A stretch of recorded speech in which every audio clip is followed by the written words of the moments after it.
ত্রয়োদশ জাতীয় সংসদ নির্বাচনকে সামনে রেখে 10 থেকে 14 ফেব্রুয়ারি পর্যন্ত 5 দিনের জন্য নির্বাচনী অপরাধের দ্রুত বিচার নিশ্চিত করতে 657 জন বিচারককে জুডিশিয়াল ম্যাজিস্ট্রেট হিসেবে মনোনয়ন দিয়েছে সরকার।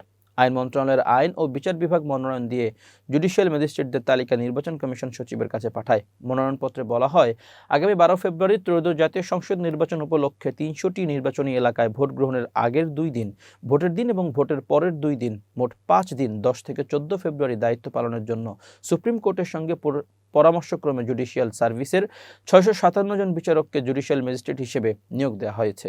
তারা 1972 সালের গণপ্রতিনিধিত্ব আদেশ অনুযায়ী সংগঠিত নির্বাচনী অপরাধ আমলে নেওয়া এবং সংক্ষিপ্ত পদ্ধতিতে বিচার কার্যক্রম সম্পন্ন করবেন বলে চিঠিতে উল্লেখ করা হয়।